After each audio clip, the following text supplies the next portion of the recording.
Hello, and welcome to our YouTube tutorial on inspecting and maintaining wood aircraft structures. I'm Jamie, an experienced aircraft mechanic, and today we're diving into wood aircraft construction. This is a crucial topic, especially for those of you working with vintage aircraft. Let's get started. Wood aircraft construction dates back to the early days of aviation. Although modern aircraft are rarely made of wood, many older wooden airframes from the 1930s through the 1950s are still in service. It's our job as mechanics to ensure these structures remain airworthy through careful inspection and maintenance. Now let's talk about the types of wood used in aircraft. All wood and plywood used in aircraft structures must be of high quality. Refer to the Army-Navy Commerce Department Bulletin ANC 19 for standards. Here are some permissible variations: spruce, Douglas fir, noble fir, and western hemlock. Always select wood that meets these stringent criteria to ensure safety and durability. Whenever possible, use the same species of wood as the original for repairs. If a substitution is necessary, consult the airframe manufacturer or the FAA for approval. Wood shrinks when it loses moisture. This shrinkage varies in different directions: tangential, radial, and longitudinal. To minimize shrinkage effects, use slightly short bushings to avoid protrusion when the wood shrinks. Gradually taper plywood faceplates and seal all wood surfaces with varnish, epoxy, or another sealer to prevent moisture changes. Adhesives play a critical role in wood aircraft construction. Only use adhesives approved for certificated civil aircraft.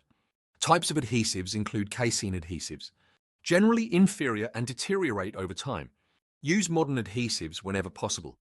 And synthetic resin adhesives like resorcinol. This is the best choice for wooden aircraft structures and approved by the FAA. Phenol formaldehyde, used in manufacturing aircraft plywood, not practical for repairs. And epoxy, this is suitable if they meet FAA requirements. They have excellent working properties but may have hidden thermal or chemical characteristics. To achieve a strong bond, follow these steps. Prepare wood surfaces properly, use high-quality adhesives, and follow good bonding techniques as per the adhesive manufacturer's instructions. Ensure surfaces are smooth and free from contaminants like oil, wax, varnish, or dust. Use planers, joiners, or special miter saws for final surfacing. Avoid sandpaper on softwood surfaces. Spread adhesive in a thin, even layer on both surfaces to be joined. Use a clean brush and cover all surfaces. Follow the adhesive manufacturer's instructions carefully. Timing is crucial in the bonding process. Pot life, open assembly time, closed assembly time, and pressing time are all important factors. Apply uniform clamping pressure to achieve a thin, continuous adhesive film. Follow the manufacturer's pressure recommendations.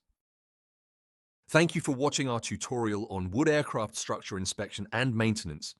Remember, working with wood aircraft requires attention to detail and adherence to standards to ensure safety and airworthiness. If you found this video helpful, please like, share, and subscribe for more tutorials. Fly safe and see you in the next video.